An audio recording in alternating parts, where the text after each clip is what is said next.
Hi everyone. Welcome to week 10 of our Comp 2 class.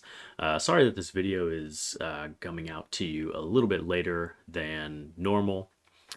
Um, but hopefully for those of you who do watch the videos, hopefully there's enough time for this to still be valuable to you.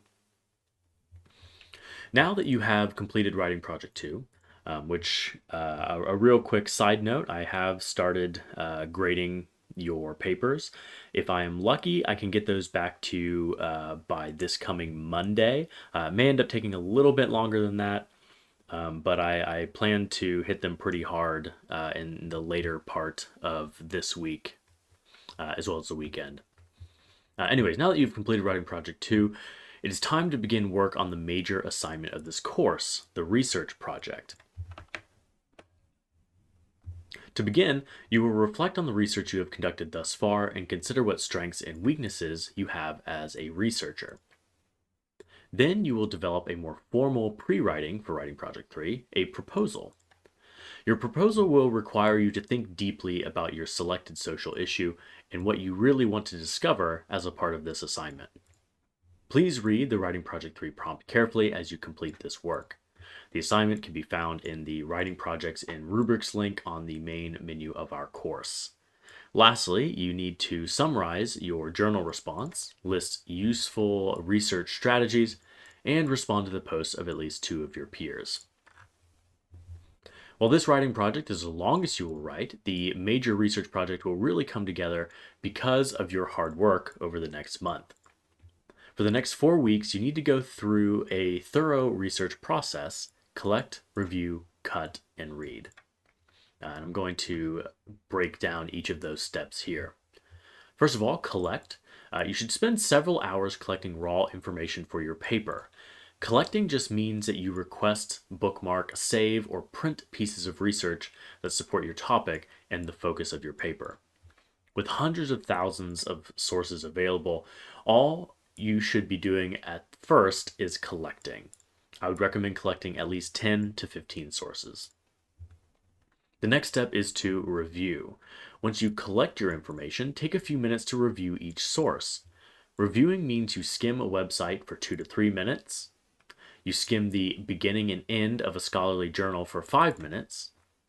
You skim the introduction and conclusion of a book for 5 or 10 minutes. This should be a time-efficient process. Ultimately, you want to get a gut sense of whether or not this source will be helpful for your paper. The next step is to cut. You should make a gut decision about each source. If it's helpful and provides lots of useful information, keep it. If it isn't on topic, if it's about something else, it doesn't seem like it's going to be useful, doesn't have many good like quotes or bits of data that you can integrate into your paper, you should probably cut it. The 10 to 15 sources that you originally collected can be cut down to the 6 to 10 range, depending on the length and quality of each source. And then after you have cut down your sources, you can begin reading them. So you really don't want to jump right into fully reading a source. There's just so many sources out there that it's not a good use of your time to jump right in. It is better to follow these steps to try to zero in on the sources that would be most useful to you. You should read sources beginning to end that are up to 20 pages long. Anything over 20 pages should be selectively read. Skip sections that don't look relevant or don't contribute to your argument. Begin marking good quotes, taking written notes or copying them into a Word document so you can easily access them during the writing process. Remember that while your sources can be from popular sources as well as scholarly, all of your sources do need to be credible. They should have credible authors or organizations attached to them. Ideally, they should be no more than 5 to 10 years old and definitely no more than 20 years old, unless you have a very good reason to go back that far. And your sources should have reliable content and should be in a reliable format. Even though your writing process is weeks away, you are currently laying the groundwork for a successful paper. You should be spending 30 to 60 minutes each day researching, planning, writing, and pre-writing. 30 to 60 minutes a day should get you through this relatively stress-free. I know that may sound annoying to be working on something every day, but 30 minutes really isn't that long. And if you can set aside 30 minutes a day just to to read a source, do a bit of research, take some notes, writing this paper should be no sweat. Task 1 this week is to do some readings from the Norton Field Guide. I would take a look at the chapter on developing a research plan, the chapter on finding sources, and the chapter on evaluating sources. Task 2, you should watch this intro video to Writing Project 3. For task 3, you should review the assignment sheet, and let's pause to take a look at that now. This will probably be a little bit of a longer video than normal just because there's a lot to go over, mainly because I am going to take the time to go through the assignment sheet with you. So, your major research project. This is a relatively lengthy paper exploring a social issue from the perspective of scholarly research. The emphasis of this assignment is on original argumentation and in-depth research.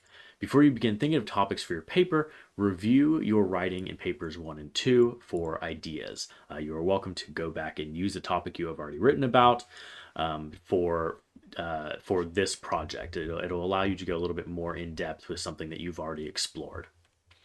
But in the same time, if you don't want to keep writing about either of the topics you have selected for the first 2 papers, you are welcome to select something new.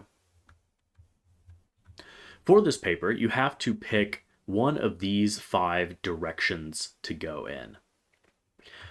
So these are essentially guidelines. These are sort of different styles of paper that you could write for this project. All of them are research based. All of them are going to be argumentative to an extent, but these kind of give you different ways of doing this project. The first is to look at economic or political issues.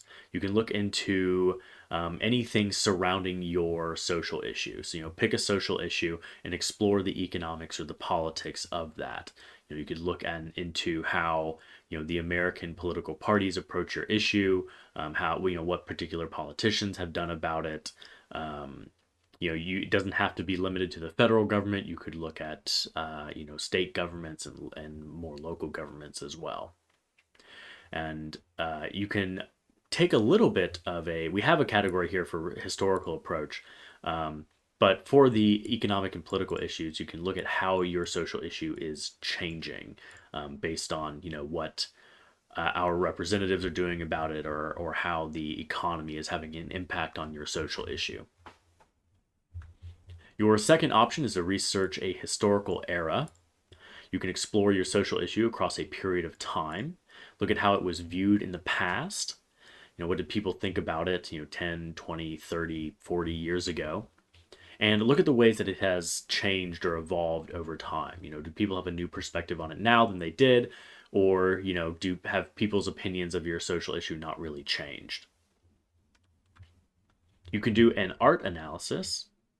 To do this, you will find artistic or multimedia examples of your social issue and analyze its depiction for its social meaning. You have a lot of wiggle room here. Pretty much any sort of art is fair game. So any kind of visual art, theater, movies, television, songs, literature. So you'll be finding some form of art that depicts your social issue, and you'll be essentially analyzing that depiction. I imagine a lot of you have written literary analyses before. The art analysis could feel a little bit similar to that. So that might give you kind of a sense of familiarity there. Your next option is the family exploration. If your social issue is something that you have personally experienced or your family has experienced, you can create a sort of hybrid paper that incorporates your outside research, the articles that you're going to be collecting, as well as creatively written narrative elements from you and your family that provide a personal look at your social issue. And then finally, there is the digital disruption. You can examine how our always-on worldwide communication is affecting your social issue. Research how social media, app usage, and hacktivism is shaping our social and political options and interactions about the topic of your choice. So you must choose one of these directions to go in. If you would like more information about any of them, feel free to let me know. If you want to bounce any ideas off of me, I would be glad to help you with that.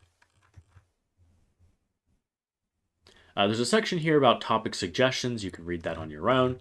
And then we have a breakdown of the research project steps. These will be things that we're going to be completing along the way over the course of the next handful of weeks. So you'll be creating a proposal, you'll be creating a research statement, you'll be doing an outline.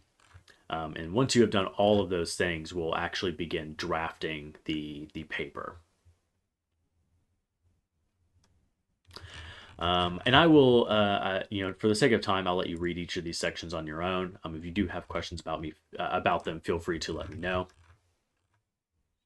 Your final draft of this project, it's going to need a thesis statement. I recommend putting that at the end of your introduction. However, if you would like to include it, towards the end of your paper, you may choose to do so. Just make sure that it is very obvious what your thesis statement is. You need to use between 5 and 10 of the sources you collected during your research process. Your sources should represent a variety of views on your topic rather than just one or two perspectives. You should try to treat your sources fairly. You want to accurately represent the views of the authors and organizations. You don't want to cherry pick information. You don't want to skew anyone's perspective to make it fit your stance. When you integrate material into your essay, so when you use quotes from your research or what have you, generally you want to paraphrase that information. I'd like you to try to only use a direct quotation when the phrasing of that quote is so good that it demands to be quoted. Most of the information that you'll be pulling from your research can just be put into your own words, and oftentimes that's best. If I wanted to hear what someone else had to say, I would go and read their article. Instead, I am looking for your words, your perspective.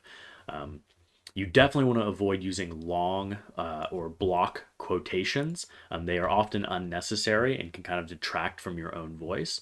So, as much as you can, try to rely on paraphrasing this essay. That being said, I will be looking to see that you have some quotes. So maybe like one quote per paragraph would be good, or one really good quote every other paragraph. There's not like a hard and fast rule for this, but I will be looking to see that you are mostly paraphrasing, but occasionally quoting. You may use academic and popular sources for this essay, as I have already said, but keep in mind that this is still a formal academic college essay. Your sources need to be credible. You should really be looking for things that have authors. If it doesn't have an author, either like a person, a group of people, or an organization, that's maybe not a source that you should use. You're looking for sources that provide expert analysis, conduct critical examinations, and present verifiable information. In general, you're going to want to avoid using encyclopedias, gossip websites, random blogs from people who aren't experts, and social media posts, unless those things are extremely relevant to your topic or the direction that you have selected for your paper. This research project is worth 25% of your total grade. Your essay should be about 1,750 words. It needs to follow MLA guidelines. If you would prefer to write an APA, I am fine with that. Just make sure that you are consistent. So, your whole paper needs to be an MLA or the whole paper needs to be an APA. You should not be doing a blend of the two. And you must fully complete the week 13 discussion board peer review in order to receive feedback from me on your rough draft. That is all for the project. We'll go back to our tasks for this week. Task 4, we have a reading here about formal academic writing. If you feel like you struggle with writing in a formal style, this could be really helpful to you. Here is a reading about evaluating websites. So this will help give you a good idea of, whether you should use a website or not as one of your sources, what makes something a credible source to be used in a research paper. Task 6 is to plan for your research. As a part of this, I'd like you to open a word processing document and in a paragraph each, list 3 strategies from these readings that you find valuable and discuss how those strategies have benefited or will benefit you in your paper. Next, discuss your research process for writing project 2. What have you been doing so far to conduct research? What has been easy for you? In general, how are things going? Have you been having any difficulties conducting research? Next, talk about how you can address any difficulties that you've experienced. And then discuss what types of sources are valued for a formal academic essay and which types of sources should be avoided. Task 7 is to write a research proposal. Here you will see the 5 different types of paper that you can write for writing project 3. And once you have selected a focus for your essay, you're going to write a proposal. This is going to be letting me know what you plan to accomplish in your writing project. In a 1 to 2 page short essay, I'd like you to explain your topic to an average reader and discuss why you are personally interested in the subject. I'd like you to take about an hour and conduct some preliminary research. How much or how little research were you able to find? And discuss how easy or how hard your research step appears to be. I'd like you to discuss your possible focus for your paper. And what do you want to focus on? So your topic is going to be maybe broad. Your topic might be like the drug crisis, but there might be a particular aspect of the drug crisis that you really want to focus on. So for step 3 here, you're going to be making your topic a little bit narrower. Think a little bit about what you might want to argue in this paper. What's something you might want to say or to accomplish? And finally, think about the next month of your life and discuss where all of this research and writing fits into your schedule. How are you going to make time to accomplish this project and to do a good job on it? Task 8 is posting to the discussion board. Your first post is due Thursday. Once you have completed your research proposal, I'd like you to post it to the discussion board. And in a paragraph or 2, discuss what is most interesting to you about this project and what concerns you have. And then in your reply posts, which are due Saturday, I'd like you to comment on 2 other proposals posted by your classmates. What do you think about their topics? Do you know anything about their topics that might be useful to them? Do you have any suggestions for sources they get to take a look at? Things like that. And finally, you're going to submit the writing that you completed for task 6, which is the planning step. That is all for this week. Let me know if you have any questions. I'd be happy to help you out.